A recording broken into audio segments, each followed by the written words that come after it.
Pharmacology exam में बार बार पूछे जाने वाले टॉप 10 क्वेश्चंस और उसके आंसर के पीडीएफ नोट्स आप डाउनलोड कर सकते हैं। डाउनलोड करने का जो लिंक है वो आपको डिस्क्रिप्शन बॉक्स में मिल जाएगा। ये वाली वीडियो के अंदर हम फार्माकोलॉजी सब्जेक्ट के top 10 most repetitive and most important questions और उसके आंसर्स को देखने वाले हैं। ये टॉप 10 क्वेश्चंस ऐसे क्वेश्चंस है जो कई बार एग्जाम में रिपीट हो चुके हैं, चाहे वो विंटर एग्जामिनेशन हो या समर एग्जामिनेशन हो, हर बार ये क्वेश्चन रिपीट हो चुके हैं। सबसे पहला क्वेश्चन हम देख लेते हैं। Explain oral route of drug administration with advantages and disadvantages. ये क्वेश्चन काफी इंपॉर्टेंट क्वेश्चन है और ये क्वेश्चन हर बार हर एक स्टेट में रिपीट होते रहता है। ये क्वेश्चन एग्जाम में 3 से 6 मार्क्स के लिए आपसे पूछ सकता है। इस क्वेश्चन के आंसर के अंदर हमें सबसे पहले तो डेफिनेशन बताना है oral route of drug administration का। इसके बाद हमें एडवांटेजेस को एक्सप्लेन करना है अच्छे तरीके से और लास्ट में हमें डिसएडवांटेजेस को अच्छे तरीके से एक्सप्लेन करके लिखना है। तो ये क्वेश्चन का आंसर आपको जैसा अपने स्क्रीन पे दिख रहा है, आप अपने एग्जाम में भी सेम टू सेम लिख सकते हैं। नेक्स्ट क्वेश्चन हम देख लेते हैं। Explain parental route of drug administration with advantages and disadvantages. ये क्वेश्चन भी कई बार एग्जाम में रिपीट हो चुके हैं। इस क्वेश्चन के आंसर के अंदर हमें सबसे पहले तो parental route of drug administration का डेफिनेशन लिखना है। उसके बाद हमें एक लाइन के अंदर ये बताना है कि कौन कौन से डिफरेंट टाइप्स के parental route of drug administration होते हैं। इसके बाद हमें एडवांटेजेस को अच्छे से लिखना है और लास्ट में हमें disadvantages of parental route of drug administration को अच्छे तरीके से लिखना है। ये क्वेश्चन भी कई बार एग्जाम में रिपीट हो चुके हैं। 3 से 6 मार्क्स के लिए हर बार एग्जाम में पूछा जाता है। नेक्स्ट क्वेश्चन हम देख लेते हैं। Define local anaesthetic agent with classification, pharmacological action, dose, indication and Contra indications. ये क्वेश्चन भी कई बार हर एक स्टेट में रिपीट होते रहते हैं। ये क्वेश्चन एग्जाम में तकरीबन 6 मार्क्स के लिए आपसे पूछ सकता है। इस क्वेश्चन के आंसर के अंदर हमें सबसे पहले तो लोकल एनेस्थेटिक एजेंट्स का डेफिनेशन क्या होता है उसको अच्छे तरीके से लिखना है। इसके बाद हमें classification of local anaesthetic agents को अच्छे तरीके से लिखना है।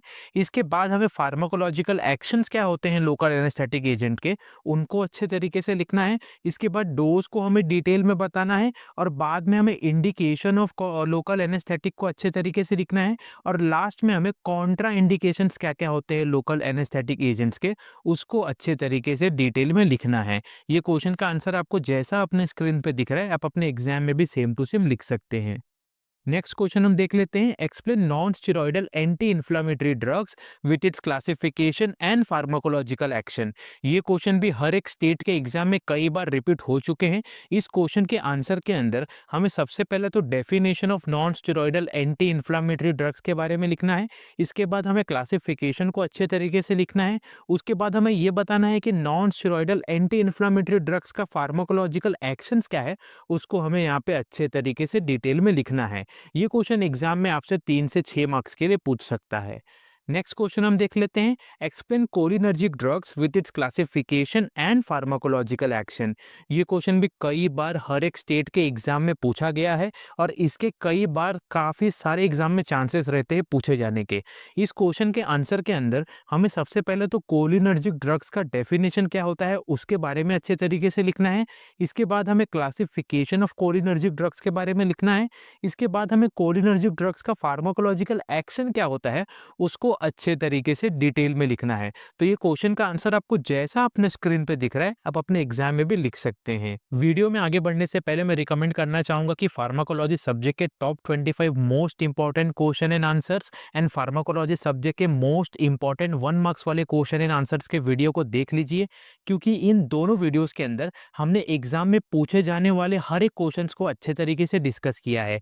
चाहे वो 1 मार्क्स का हो, 3 मार्क्स का हो या 6 मार्क्स का हो, हर एक क्वेश्चन को हमने इन दोनों वीडियोस के अंदर अच्छे तरीके से डिस्कस किया है।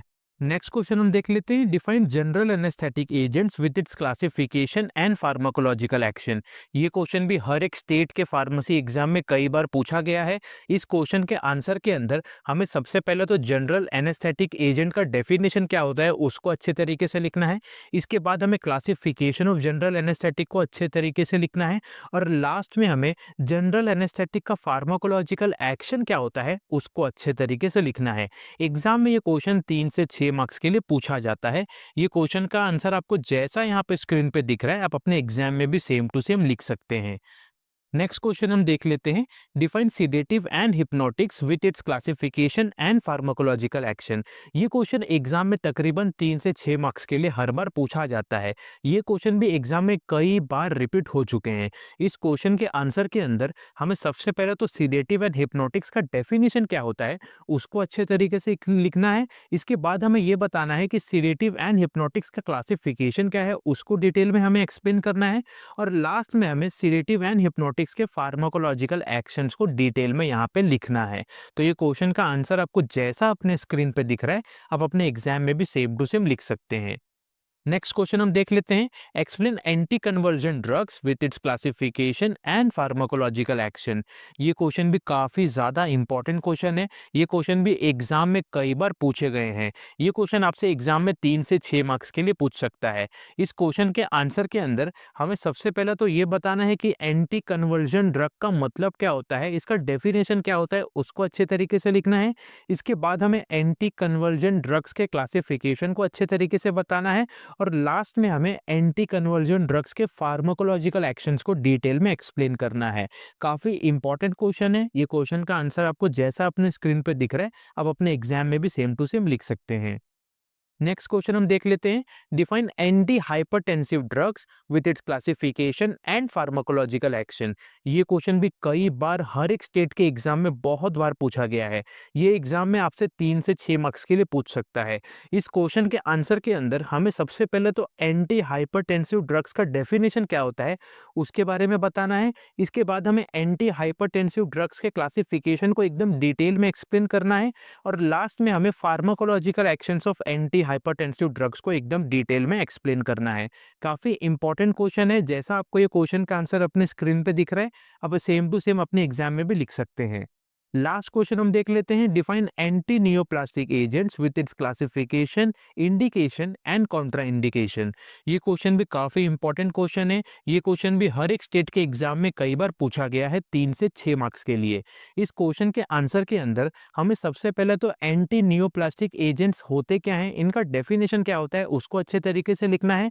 इसके बाद हमें classification of anti neoplastic agents को अच्छे तरीके से लिखना है डिटेल में। और इसके बाद हमें ये बताना है कि एंटी नियोप्लास्टिक एजेंट का थेराप्यूटिक यूज यानी कि इंडिकेशन क्या है इसका उसको अच्छे तरीके से लिखना है। और लास्ट में हमें एंटी नियोप्लास्टिक एजेंट्स के कॉन्ट्रा इंडिकेशंस को डिटेल में एक्सप्लेन करना है।